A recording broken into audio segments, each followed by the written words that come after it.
જડ ચેતન. લેખક હરકિશન મહેતા. ચેપ્ટર 74. 10 તારીખની રાહ જોતો ચિંતન 8 સપ્ટેમ્બર સુધી તો ધીરજ ધરી શક્યો. એકમાત્ર તુલસી સિવાય કોઈને તેણે વાત નહોતી કરી. સગાઈની ખુશાલીને બહાને યશોદાબેન પાસે બજેટ પાસ કરાવીને બીજા દિવસે ઘરમાં ટેલિવિઝન સેટ વસાવી લીધો હતો. જોયું ને દીકરા, વહુ આવવાની છે એટલે ઘરમાં બધું વસાવાનું સૂઝવા માંડ્યું. માએ મીઠી ટકોર સંભળાવી હતી. આટલા વર્ષમાં મા સાંજનો સમય કેમ વિતાવતી હતી એનો વિચાર નહોતો આવ્યો. અરે બા, મારા કરતાં તો વહુના મલાવા તમે વધારે કરો છો. ટેલિવિઝન તુલસી માટે થોડો લાવ્યો છું. લગ્ન સુધી તો એ પંડ્યા સાહેબને ઘેર રહેવાની છે ને, અને એ પંડ્યા સાહેબને ત્યાં રહેશે એટલા દિવસ તું રાતે રોજ ઘેર મોડો આવવાનો. મા દીકરાને આવા મેણા ટોણા સંભળાવવામાં મજા પડતી હતી તેમ યશોદાબેને કહ્યું. હોસ્પિટલમાં આખો દિવસ તુલસીની સાથે જ હો છો છતાં ધરાતો નથી, એટલે પાછો કેસની ચર્ચા કરવાને બહાને સાંજે એમના ઘેર જઈને બેસે છે. તુલસીને પંડ્યા સાહેબને ઘેર રહેવા મોકલવાનું શ્રીકાંતે ચિંતનને સમજાવ્યું હતું. ત્રીજા કોઈને નહીં કહેવાની તાકીદ સાથે શ્રીકાંતે સુરુચિના નવલમામાના કરતૂતો તેને કહી દીધા હતા. જજ સાહેબને બીક છે કે નવલચંદ ગમે ત્યારે તુલસી પર ત્રાટકશે. તેના ઘરમાં એને એકલી રાખવાનું સલામત ન ગણાય. લગ્ન સુધી તુલસીને તારે ઘેર ન રહેવું હોય તો પંડ્યા સાહેબને ત્યાં ભલે રહે. દિવસે દિવસે શ્રીકાંત ચિંતન વધારે ને વધારે નિકટ આવવા લાગ્યા હતા. હોસ્પિટલમાં રોજ મળવાનું થવા લાગ્યું એટલે તુલસીનો ક્ષોભ પણ ઓછો થવા લાગ્યો હતો. જેઠ તરીકે મોટાભાઈ કહેતા તો હજુ જીભ ઉપડતી નહીં, પણ ડૉક્ટર સાહેબના સંબોધનથી કામ ચલાવી લેતી. શ્રીકાંતના બંને બાળકોના ખબર અંતર પૂછવાનું ક્યારે ભૂલતી નહીં. ક્યારેક ઘેર જતાં શ્રીકાંતને ચોકલેટના પેકેટ આપીને કહેતી, આ શ્રેયાને આપજો, કહેજો કે આંટીએ મોકલ્યા છે. ચિંતનના સગપણના હરખ માટે યશોદાબેનના ઘર સુધી જવામાં શ્રીકાંતની બાના પગ ભારે થઈ ગયા હતા એટલે ફોન કરીને વ્યવહાર જાળવી લીધો હતો. યશોદાબેન, તમે બોલ્યું પાડી બતાવ્યું. આખરે તુલસીને વહુ બનાવી. નસીબની વાત છે બહેન, અમારા કર્યા અમારે જ ભોગવવાના હોય ને. ત્યારે યશોદાબેને સાચા દિલથી કહ્યું, ધીરજ રાખો ધ્રુમન બહેન, શ્રીકાંતને સમજાવીને હું તુલસી જેવી જ વહુ તમારા ઘર માટે શોધી લાવીશ. એકમાત્ર જજ સાહેબ સિવાય બંને ઘરના બીજા બધા જ વચ્ચે ભેદભાવના સ્થાને સદભાવ સ્થપાઈ ગયો હતો. 9મી સપ્ટેમ્બરે ચિંતને ડીન સાહેબને વિશ્વાસમાં લઈ લીધા. સર, આવતીકાલે ટેલિવિઝન પર પાર્લામેન્ટનો લાઈવ ટેલિકાસ્ટ જોવાનું ચૂકતા નહીં. ચંદ્રપ્રકાશ ઠાકુર ત્યારે ધડાકો કરવાનો છે. સાંભળીને ડીન સાહેબ સ્તબ્ધ બની ગયા હતા. જે બનવાની શક્યતા દેખાતી હતી એના વિચાર માત્રથી 24 કલાકમાં એમની ઉત્તેજના પરાકાષ્ઠાએ પહોંચી ગઈ હતી. શ્રીકાંતભાઈ, આજે તો તમે પણ વહેલા ઘેર જવાના હશો. 10મીની બપોરે ચિંતન શ્રીકાંતને કહ્યા વગર રહી શક્યો નહીં. સાંજે ટેલિવિઝન પર સંસદની કાર્યવાહી જોવા જેવી હશે. એમાં જોવા જેવું શું હોય ચિંતન? અવારનવાર એકબીજા સામે બાખડતા આપણા દેશના નેતાઓ ટેલિવિઝનના કેમેરા સામે એકબીજા સામે બહુ સારી રીતે વર્તીને લોકો પર છાપ પાડશે કે જુઓ, લોકસભામાં અમે બધા તમારા સૌની કેટલી બધી સેવા કરીએ છીએ. એવું નથી શ્રીકાંતભાઈ, આજે કંઈક જુદું જ જોવા મળશે. બોલતા ચિંતનની મુખરેખા ઉત્તેજનાથી તંગ બની ગઈ ત્યારે શ્રીકાંતે ગંભીર બની જવું પડ્યું હતું. શું વાત છે ચિંતન, તને ક્યાંથી જાણ થઈ ગઈ કે કંઈક જુદું જ બનવાનું છે? એ હું તમને પછી કહીશ. ત્યારે થોડીવાર વિચાર કરીને શ્રીકાંતે અનુમાન ઉચ્ચાર્યું હતું. સમજી ગયો. દિવ્ય દ્રષ્ટિ દ્વારા તુલસીએ જાણી લીધું હશે કે દૂરદર્શન પર કંઈક ન ધારેલું જોવા મળશે. બરાબર ને? તેના જવાબમાં ચિંતને માત્ર સૂચક સ્મિત જ આપ્યું હતું. તારી ચાલમાં એવો થનગનાટ છે અને ચહેરા પર એવો તણાવ છે કે તને જોતાં જ કોઈ સમજી જાય ચિંતુ. સાંજે 4:15 વાગે હોસ્પિટલથી નીકળી ઘેર જવા માટે ટેક્સીમાં બેસતા તુલસીએ ટકોર કરી ત્યારે ચિંતને તેનો હાથ પકડી લીધો. શું સમજી જાય તુલી? એ જ કે તું ટેલિવિઝન પર કોઈ અદ્ભુત કાર્યક્રમ જોવાની તાલાવેલી સેવી રહ્યો છે. એ માત્ર અદ્ભુત જ નહીં, અભૂતપૂર્વ હશે તુલી. ઉત્તેજનાભેર તેનો હાથ દબાવતો એ બોલી ગયો. ચંદરબાબુ ટેલિફોન પર કહી રહ્યા હતા ત્યારે જ હું પામી ગયો કે એમના આ ભગીરથ પુરુષાર્થનું ભવ્ય પરિણામ આવવાનું. ભવ્ય પરિણામ, કહેતી તુલસી તેની સામે જોવા લાગી. ચિંતન વધુ પડતી આશાનું પરિણામ ક્યારેક ભીષણ હતાશામાં પણ આવી જાય. આ બાબતમાં એવું નહીં થાય તુલી, મારો અંતરાત્મા કહે છે. ત્યારે તુલસી ચૂપ રહી અને ચિંતને પણ એ સ્પર્શ સુખ માણવાના મોહમાં વધુ દલીલ કરવાનું ટાળી દીધું. જેવી ઘર પાસે ટેક્સી થોભી કે ભાડું ચૂકવવા માટે તુલસીના હાથમાં 10ની નોટ પકડાવતા ચિંતને સડસડાટ દાદરાના પગથિયા ચડી જઈ દરવાજાની ઘંટી વગાડવા માંડી. શું થયું ચિંતન? દરવાજો ઉઘાડતા જ સામે હાંફતા ચિંતનને જોઈ યશોદાબેનને ફાળ પડી. બારણું ખોલવામાં અડધી મિનિટ લાગી તેમ ધડાધડ ઘંટીઓ કેમ વગાડી? શું બાબત છે ચિંતન? કાંઈ નહીં બા. વિના કારણે માને ગભરાવી દેવાની બોફટ અનુભવતા ચિંતને કહેવું પડ્યું. ભૂલ થઈ ગઈ. 5 વાગે ટીવી શરૂ થવાનું છે એટલે જરા ઉતાવળ. વાક્ય અધૂરું છોડી ચિંતન ઘરમાં દાખલ થઈ ગયો. સવારે યશોદાબેનને કહીને ઘેરથી નીકળ્યો હતો. સાંજે 5 વાગે ટીવી ચાલુ થવાનું છે. લોકસભામાં ભ્રષ્ટાચારનો ભાંડો ફૂટવાનો છે. કોઈને કહેતા નહીં અને બહાર જતા નહીં. આપણે ત્રણે સાથે બેસીને ટીવી જોઈશું. 5ને બદલે 4:30 વાગ્યાથી પુત્રને બહારો બની જતો જોઈ યશોદાબેને ઠપકો આપવાને બદલે સમતા રાખવા સમજાવ્યું. ભાઈ, જે સમયે જે થવાનું હોય છે એ થઈને જ રહે છે. એમાં આપણી ઉતાવળ કામ લાગતી નથી. માની શિખામણ છતાં ચિંતન અધીરાઈ પર અંકુશ રાખી શક્યો નહીં. તર્ક કરવાનું ચાલુ જ રાખ્યું. છેલ્લી ઘડીએ પ્રોગ્રામ કેન્સલ તો નહીં થાય ને? ચંદ્રપ્રકાશ ઠાકુર ભાંડો ફોડવાનું શરૂ કરશે ત્યાં ટીવીવાળા કેમેરા ઓફ નહીં કરી દે ને? આપણા ટેલિવિઝન પર સરકાર વિરુદ્ધ ક્યારેય ક્યાં સાંભળ્યું છે? કદાચ ખરે વખતે ટીવી સેટ ખોરવાય તો નહીં જાય ને? જાત જાતના વિઘ્નોની શક્યતા વાગોળતો ચિંતન માંડ 5 વગાડી શક્યો. 5 ને 5 મિનિટ સુધી ટીવીનો પડદો દ્રશ્ય શ્રાવ્ય વગરનો જળ જેવો રહ્યો ત્યારે તેના હૃદય ધબકારા ધમધમી ઉઠ્યા. ઉત્સાહના શિખર પરથી આશાની ખીણમાં ફેંકાઈ જવાનો હોય એવી ધ્રુજારી અનુભવી. ત્યાં પડદા પરનું દૂરદર્શનનું પ્રતીક ઉપસતું દેખાયું. સિગ્નેચર ટ્યુન સાંભળીને ચિંતનમાં ચેતન પ્રસરવા લાગ્યું. સંસદ કા જીવન પ્રસારણ ની શાબ્દિક જાહેરાતે ઝંઝણાટી જગાવી. લોકસભાનું સ્થિર ચિત્ર જોયું ત્યારે તો ખુરશીના બંને હાથા પર તેના હાથની ભીસ વધી ગઈ અને પડદા પર ઉપસતી આકૃતિએ તેની ઉત્તેજનાને ફરી સળવળતી કરી દીધી. આ અભિનવ પ્રયોગનો પ્રારંભ કરતા પહેલાં આપણે એ અંગેની થોડી પ્રાસ્તાવિક વાતચીત કરી લઈએ. પ્રવક્તાએ હિન્દીમાં શરૂઆત કરી. સંસદનો સંક્ષિપ્ત ઇતિહાસ કહી સંભળાવ્યો. સંસદ ભવનની ઇમારતના ખંડો, તેની રચના, તેની કામગીરી અને સ્વતંત્ર ભારતના 35 વર્ષના અરસામાં સંસદમાં બિરાજી ગયેલા મહાનુભાવ સભ્યોની તસવીરો સાથે રાષ્ટ્રની લોકશાહીમાં આપણે કરેલા પ્રદાનની પ્રશસ્તિ સંભળાવી. આ મહાશય બહુ લાંબુ કહી રહ્યા છે. ચિંતનનો અજંપો સાંભળી તેની આજુબાજુ બેઠેલા યશોદાબેન અને તુલસી પરસ્પરની સામે જોઈ લુખ્ખું હસ્યા. 5 મિનિટની હિન્દી પ્રસ્તાવના પછી ફરી અંગ્રેજીમાં એનું એ જ જોવા સાંભળવાનું અસહ્ય બની ગયું હોય તેમ ચિંતન દિવાનખંડમાં હાથપગ પછાડતો આંટાફેરા કરવા લાગ્યો. ચિંતન જો બધાને આવતા દેખાડે છે. તુલસીનો સાથ સાંભળતા જ છલાંગ મારીને ટીવી સામે ખુરશી પર ખોડાઈ ગયો. સ્વદેશી કારમાંથી ઉતરતા વડાપ્રધાન ઇન્દ્રદેવ પંડ્યાનું દ્રશ્ય, એમની પાછળ કેબિનેટ મિનિસ્ટરો અને વારાફરતી આવી રહેલા વિવિધ વિરોધ પક્ષના અગ્રગણ્ય નેતાઓ કેમેરામાં ઝડપાઈને ટીવી પડદા પર ઝળકતા જતા હતા. પ્રવક્તાએ આપેલી માહિતી મુજબ સંસદની બહાર એક કેમેરો અને અંદર 3 કેમેરા કામે લગાડ્યા હતા. દેશના 23 જેટલા નાના મોટા દૂરદર્શન કેન્દ્રોને માઇક્રોવેવ દ્વારા સાંકળી લઈને આ અભિનવ પ્રયોગ 3 કરોડ કરતાં વધુ ભારતવાસીઓ નિહાળી શકે તેવો પ્રબંધ થયો હતો. સંસદ ભવનની બહાર ચોગાનમાં ઊભા રહીને લોકો જોઈ શકે એ માટે ટીવી સેટ ગોઠવાઈને ક્લોઝ સર્કિટ સિસ્ટમની વ્યવસ્થા રાખી હતી. ઉપરાંત દિલ્હીના રામલીલા ગ્રાઉન્ડ ઉપર અને બોટ ક્લબના મેદાન જેવા જાહેર સ્થળોએ એકઠા થઈને આ અભિનવ પ્રયોગ સમૂહમાં માણી શકે એવી પણ જોગવાઈ થઈ હતી.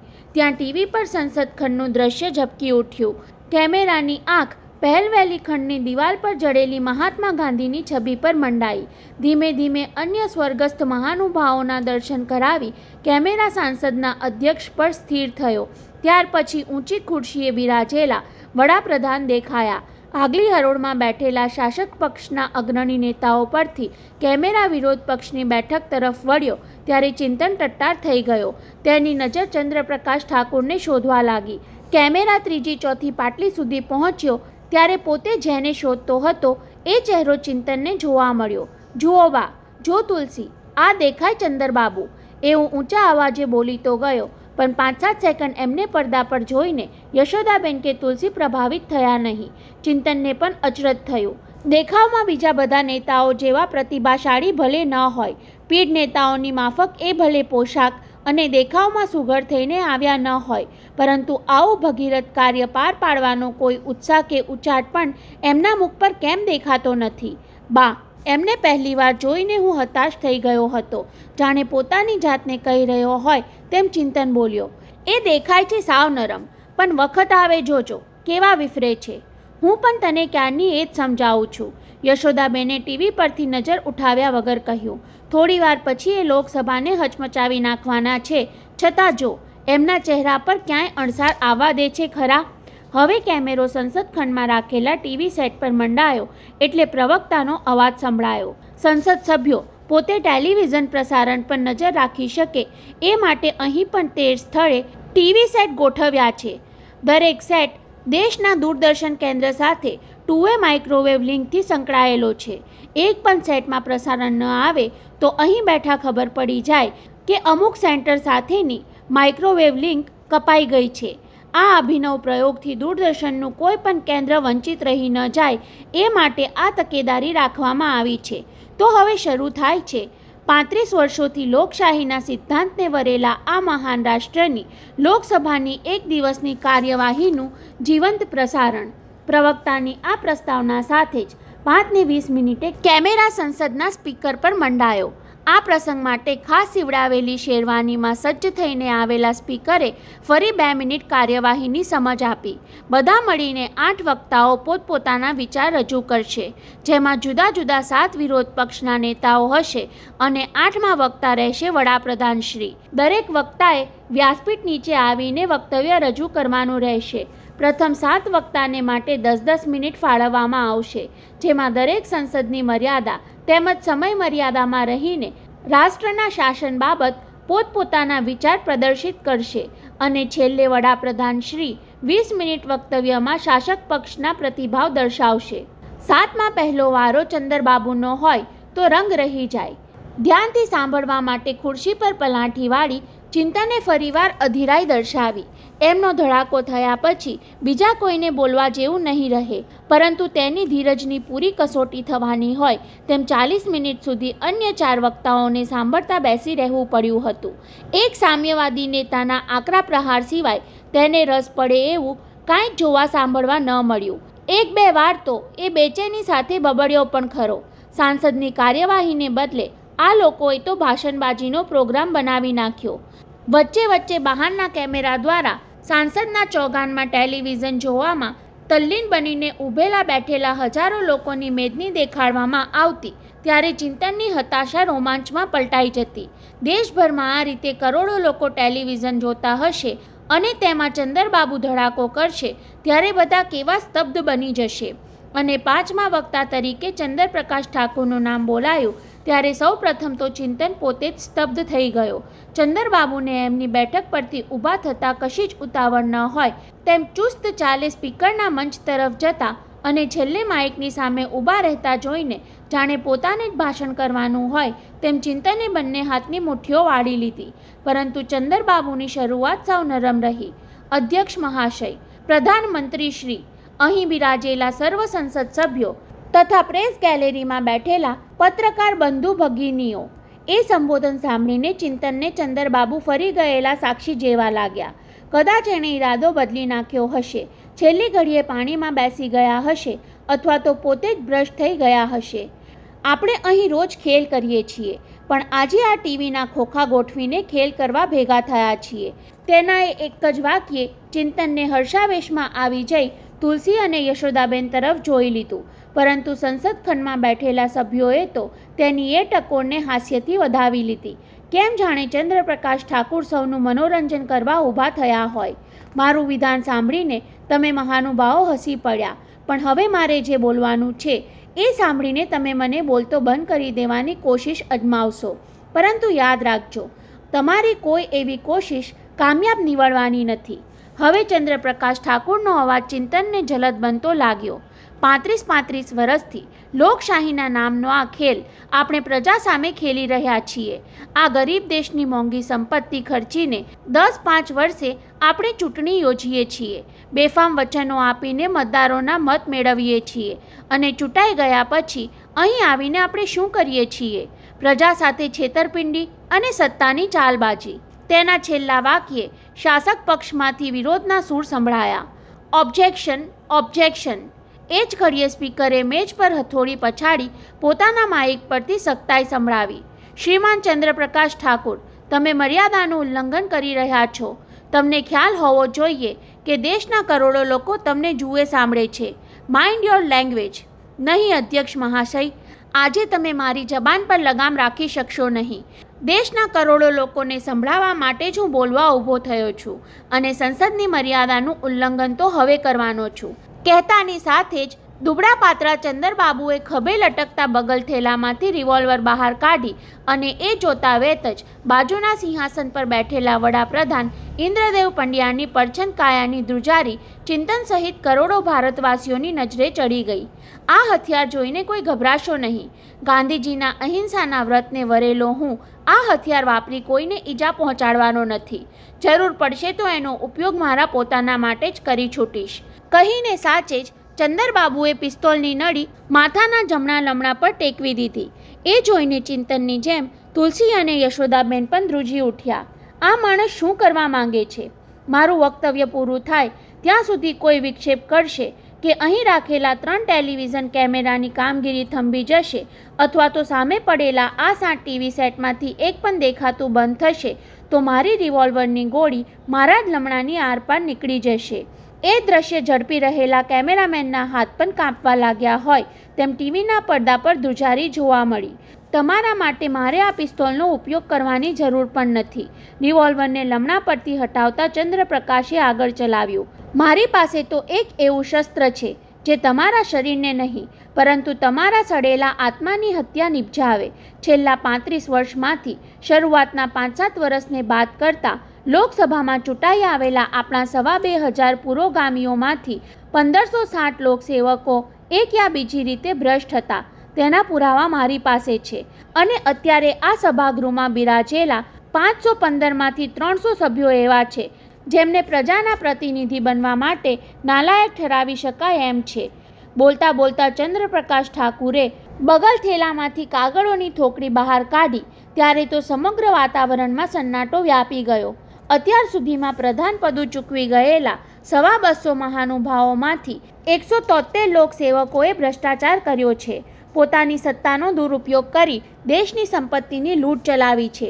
ગરીબી દૂર કરવાની યોજનાઓમાંથી, બંધો બાંધવાના કરારોમાંથી, વિદેશથી અનાજ આયાત કરવાના સોદામાંથી, અરે દેશની સુરક્ષા માટે ખરીદ થતા શસ્ત્ર સરંજામોમાંથી સુદ્ધા પોતાનું કમિશન કાપવાનું ભ્રષ્ટાચારો ચૂક્યા નથી.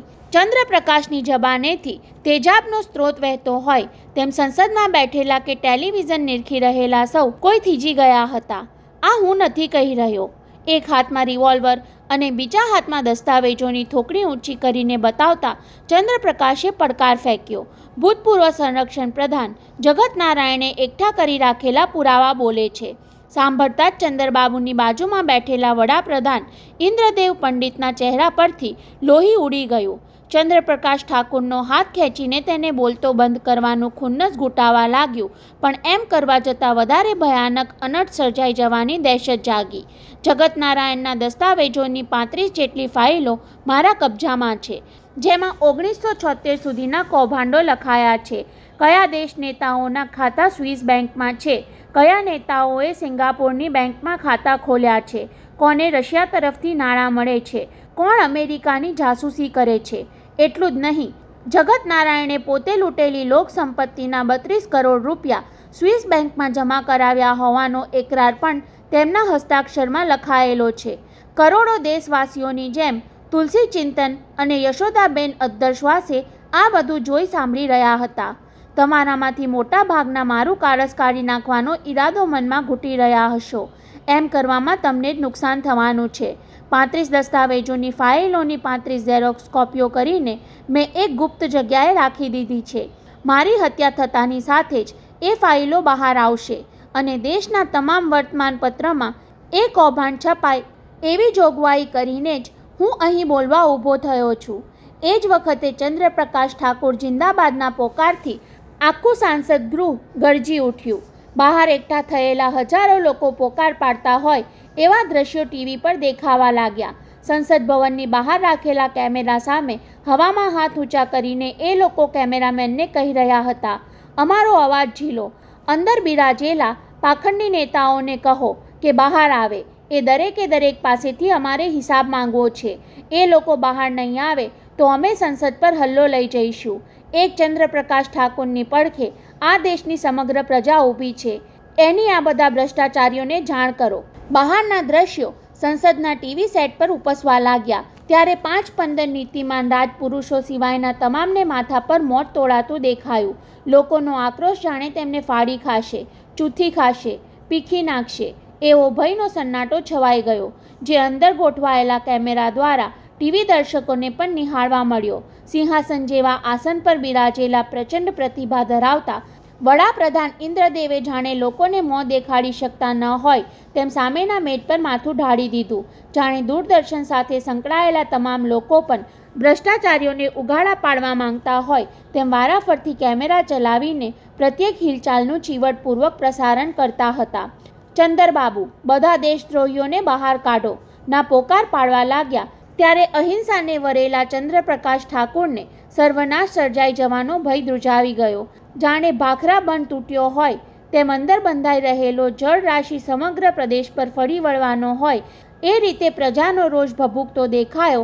એટલે એમણે રિવોલ્વર તથા દસ્તાવેજના કાગળો બગલ થેલામાં સરકાવી દઈ ત્રાડ નાખી. તમારા પહેલાં હું બહાર જાઉં છું, પરંતુ જતાં પહેલાં એલાન કરતો જાઉં છું કે 2-3 મહિનામાં આવી રહેલી ચૂંટણીમાં તમારામાંથી કોઈ ભ્રષ્ટાચારી ઉમેદવારી કરશે તો તેના કૌભાંડો પ્રજા સમક્ષ ઉઘાડા પાડવાની યોજના મેં ઘડી રાખી છે. હવે પછીના આ સંસદમાં કોઈ ભ્રષ્ટ નેતા પ્રવેશ ન કરી શકે એવો મારો સંકલ્પ છે. પછી ભલે આ સંકલ્પને પૂર્ણ કરવા માટે મારે મારા પ્રાણની આહુતિ આપવી પડે, કહીને ઉન્નત મસ્તકે ચંદ્રપ્રકાશ ઠાકુર મંચ પરથી આગળ વધવા લાગ્યા. નીચે ઉતરી સામે બિરાજેલા સર્વે સંસદ સભ્યો પર એક નજર નાખી.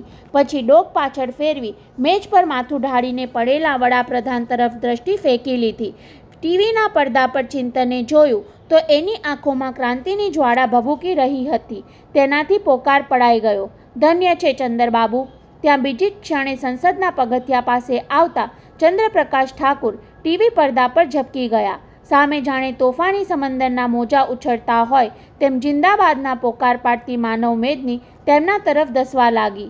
હાથ ઊંચો કરી લોકોને સંબોધીને એ કાંઈક કહેવા જતા હતા ત્યાં મેદાનમાંથી માથા પર નીચી સપાટીએ ઉડતા હેલિકોપ્ટરની ગરગરાટી સંભળાઈ. હેલિકોપ્ટરમાંથી અચાનક પુષ્પવૃષ્ટિ થવા લાગી. ત્યારે ઉન્માદભેર લોકોએ ચંદ્રપ્રકાશ ઠાકુરના જય જયકારથી સમગ્ર વાતાવરણને ગજાવી મૂક્યું. એ દ્રશ્ય નિહાળી રહેલો ચિંતન આવેશમાં નાચી ઉઠ્યો. પણ બાજુમાં બેઠેલી તુલસીનો ચહેરો એકાએક તંગ થવા લાગ્યો. બીજી ક્ષણે ટીવી પર ત્રાટક કરતી તુલસીએ બંને હાથની મુઠ્ઠીથી ખુરશીના હાથા પર ભીસ આપીને ચિત્કાર કર્યો, નહીં નહીં, એ પુષ્પવૃષ્ટિ નથી ચંદરબાબુ, સાંભળો. એનો અવાજ ફાટી જવા લાગ્યો. તમારા પર ગોળીઓની વર્ષા. હજુ તો તુલસી એટલું બોલે છે ત્યાં જ હેલિકોપ્ટરમાંથી મશીનગનથી ગોળીઓ વરસવા લાગી. કોઈને કાંઈ સમજાય એ પહેલાં તો પગથી માથા સુધી વિંધાઈ ગયેલા ચંદ્રપ્રકાશ ઠાકુરનો દેહ લાલચોળ લોહીની સેરો ઉડાડતો પગથિયા પર ઢળી પડ્યો. અને એની બીજી ક્ષણે ટેલિવિઝન કેમેરો પણ વિંધાઈ ગયો હોય તેમ ટેલિવિઝનના પડદા પર બ્લેકઆઉટ છવાઈ ગયો. ઘડીભર માટે જડવત બની ગયેલા ચિંતને તુલસી તરફ જોયું. ત્યારે એને ભાન થયું કે ખુરશી પર માથું ઢાળીને બેહોશ બની ગઈ હતી. તુલસી, તુલસી! પહેલાં તો તેના ખભા હલાવી, પછી તેનું મુખ પોતાના બંને હાથમાં લઈને ચિંતન બેબાકડા અવાજે કહી રહ્યો હતો, શું થયું તુલસી? દિગ્મૂઢ બની ગયેલા યશોદાબેનને પુત્રના અવાજે સજાગ કરી દીધા. માં દીકરો તુલસીને ઉચકી શયનખંડમાં લઈ ગયા. બા, તમે પંડ્યા સાહેબ અને ડીન સાહેબને તાબડતોબ ફોન કરીને બોલાવો. તુલસીની હાલત તપાસતા ચિંતને તાકીદ કરી. એમને કહો કે આઘાતથી બેભાન થઈ ગઈ છે. પ્લીઝ જલ્દી આવો. બોલતા બોલતા ચિંતનનો કંઠ રૂંધાઈ ગયો. 15-20 મિનિટ સુધી સતત ડાયલ ગુમાવ્યા પછી યશોદાબેને ડીન સાહેબનો ફોન લગાવ્યો. ક્યારનો હું તમને જ ફોન જોડતો હતો. ડીન સાહેબ અધીરાયભેર બોલતા સંભળાયા. ગજબ થઈ ગયો, કહીને આગળ બોલવા જાય એ પહેલાં યશોદાબેને ધડકતા અવાજે તુલસીના ખબર આપીને આજીજી કરી. પંડ્યા સાહેબને લઈ જલ્દી આવી પહોંચો શ્રીવાસ્તવજી, કહેતા એમની આંખો ઉભરાઈ આવી. ફોન મૂકીને બીજી 15-20 મિનિટ શયનખંડ અને રસ્તા પર પડતી ઘરની બારી વચ્ચે રઘવાયા યશોદાબેન આંટાફેરા કરતા રહ્યા. ત્યાં દરવાજાની ઘંટી વાગે તો દોડી જવા માટે સરવા રાખેલા કાન પર ટેલિફોનની ઘંટડીનો રણકાર અફડાયો. કદાચ શ્રીકાંતનો ફોન હશે એમ માની તેને પણ ખબર આપીને બોલાવી લેવા માટે રિસીવર કાને મૂક્યું. ત્યાં ઘણા વખતે સાંભળવા મળતો અવાજ કાને અફડાયો. મિસિસ મજમુદાર, હું દિલ્હીથી વેંકટરામન બોલું છું. ચિંતન ઘરમાં છે ને? તમે ટેલિવિઝન પર જોયું ને? એ પૂછતા હતા, પણ જવાબ સાંભળવા રોકાયા વગર બોલતા જ રહ્યા. ચંદ્રપ્રકાશ ઠાકોરની હત્યા પછી તુરત જ રિપોર્ટર કુલદીપ ઠાકોર પણ ઠાર થયા. બોલતા બોલતા એ ગદગદ બની ગયા. મિસિસ મજમુદાર, મને ભય છે. હું તમને કેમ સમજાવું? ચિંતનને કહેજો કે ખબરદાર રહે. એટલું સાંભળતા જ યશોદાબેનના હાથમાંથી ફોનનું રિસીવર છટકી ગયું. દેહનું સંતુલન ગુમાવી બેસવાની દહેશતથી એમણે દિવાલનો ટેકો લઈ લેવો પડ્યો અને વાયરને આધારે લટકતા રિસીવરમાંથી સતત સંભળાતો હેલ્લો હેલ્લોનો અવાજ એમના માતૃહૃદયને વિંધતો રહ્યો.